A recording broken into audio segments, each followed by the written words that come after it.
The Chaos Dwarfs are for sure one of the strongest factions in the game since their addition last year. That strength not only makes them a blast to play, but also a major threat to play against. So today we're going to go through how to beat them in both campaign and battle, so you're ready to take them on in your next campaign. The Chaos Dwarf campaign is incredibly deep whilst playing as them, but playing against them is a whole lot simpler. For the most part, they'll act like any other faction, taking settlements and moving around normally, but there are a few things that make them a lot more challenging to deal with.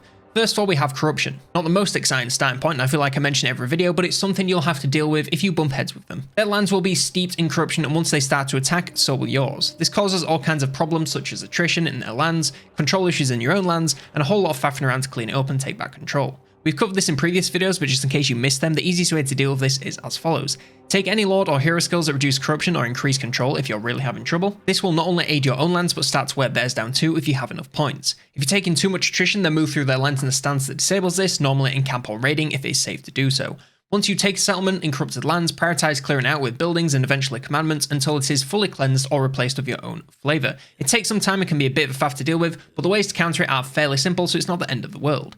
The second extra treat they have is the underways. This is of course not unique to them, but nevertheless allows them to navigate the map avoiding difficult terrain and even armies provided they have enough evasion. Some factions have lord skills increase their chance of detecting enemies using the underways, so if yours is one of those, picking that up would be advised to reduce their chance of sneaking directly on top of you. If you don't, then I would try to bait them into moving somewhere useful for you. If they keep hopping either side of a mountain, it takes you turns to work around. Line ambush stands to fool them into thinking the coast is clear and attack them if they come back to your side. This works best close to vulnerable settlements, so set up traps here for the best results. It's not guaranteed, but it's got a better success chance than walking back and forth for 30 turns. The upside of this is if you manage to lock them into battle whilst they're in the underways, you'll actually be able to wipe them out completely with nowhere to run, so jump on this whenever possible for loads of value.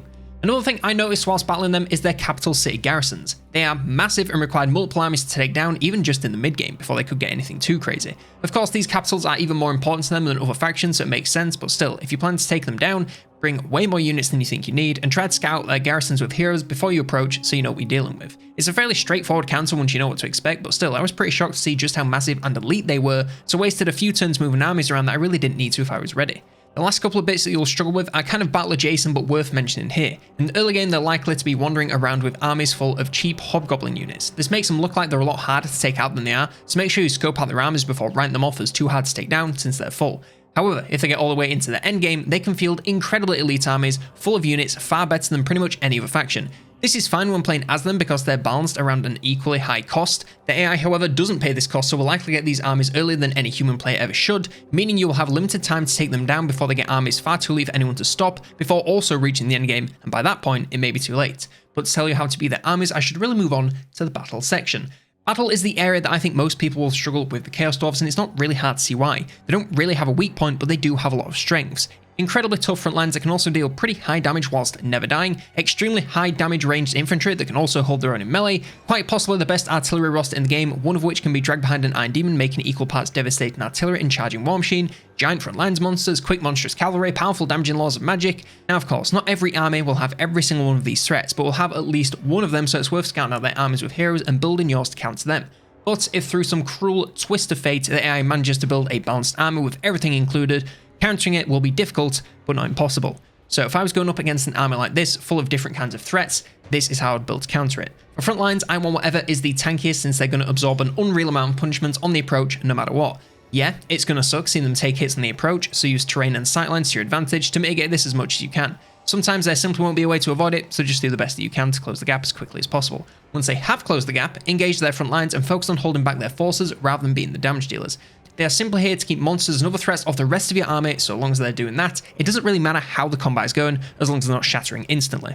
I would bring lots of ranged of your own if you have armor piercing damage. Don't worry about sightlines too much since these are going to be countering their larger monsters and flanking units, so getting an angle on the front lines shouldn't really be that much of a priority, at least at the start of battles. You can use a mix of artillery and infantry if you wish, but I would advise moving artillery up with your army as much as possible, as their flies or cav can easily shut them down if left alone. If not, at least make sure they have protection to keep the damage coming. That said, almost every faction will be outranged by the Troll artillery, so chances are they'll just blast it away with a Dreadquake anyway, like happened to me. Still, it doesn't hurt to be prepared. Also on the topic of avoiding Dreadquakes, just check body units. It's basic stuff and it works against basically every faction in the game, but is worth mentioning if you haven't thought of it. Anyway, as I said, use armor-piercing ranged infantry to focus down their larger monsters on mounted characters to shut them down in no time and remove some very large threats from the battlefield. Artillery should aim at whatever is the best for that particular unit, so Hellstorm's going to aim for infantry clumps, but cannons will help out with large targets. I'd go more for something that can take out infantry, since gunners should be able to handle monsters just fine, but work with what you have. I'd also make sure to take the best quality cav or fast monsters you can get your hands on. Whatever you choose, it's going to focus on taking down their backline, so it needs to have high armor piercing damage and melee stats, since fire glaives, which are the endgame threats, are incredibly hard to kill. I'd probably stick to sustained combat cav rather than cycle charges to make sure they're never able to get a shot off, but if you can handle micromanaging enough units to keep them under pressure, then go right ahead. If you can find someone that also has a bonus versus large, then even better. This will make them a little better versus war machines and any monstrous cav coming your way, and as long as it doesn't compromise on their ability to take out non-large units, it'll only be a net positive for your army. Lastly, I'm going to lead this army with a spellcaster and something to aid your units, whilst also being quite tanky. Since I'm using the Empire, I went with an Arch Lector for that tankiness and the buffs they can place on nearby troops, and a Mage of Shadows. Shadows is of course a great choice for any army, but against the Chaos Dwarves in particular, it's an even better option. Armor piercing damage can actually pose a threat to their tanky army, several spells to reduce their efficacy and can help clear them off the map faster, and can grant extra damage to your units. It's really the perfect law of countering high armor factions, so it's a must pick if you have the option. With this army, I was just about able to take down a Chorf army that was a whole lot more expensive just in custom battles, so in campaign it should serve you just fine. Chances are that AI won't build an army this varied, but still these techniques will serve you no matter what. If it's all front lines and ranged infantry, then some beefy front lines, artillery and cav should work. If they have loads of monsters, maybe drop some of the artillery and cav in favour of handgunners. Adapt to the armies they're sending at you and focus on the major threats first whilst keeping your carries safe. The best way to throw this strat is to let your ranged troops get taken down, so focusing down threats that could shut them down is my #1 piece of advice to winning. Now the victory may be incredibly costly as this battle was for me, but you will get the win and they'll be coming off far worse than you. Another useful thing about the Chaos Dwarves is that they are super slow, so once you've won, if they're not being wiped out post-battle, use any fast units you have to chase down the broken army and wipe out as many units as possible. It's a little time consuming, but can help take a few more units off the board, so it's worth the effort.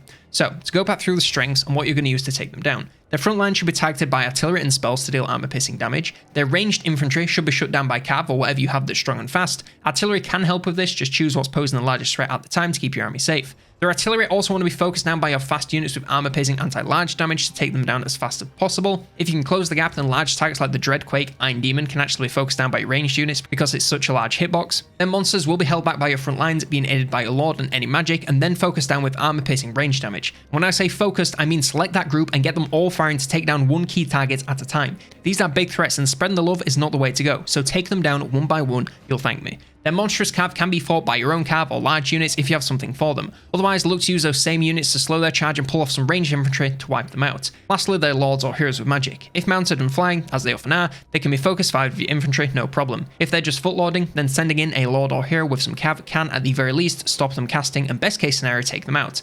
It's a lot to think about, but if I can do it, so can you, because I'm for sure not the best player at this game. Just read some of the comments. Anyway, that's everything you need to know on how to beat the Chaos Dwarves. Let me know if you have any questions or if there's something I missed in the comments below. Like, subscribe if you want to know how to beat more factions, then check out this video here on how to beat the Wood Elves.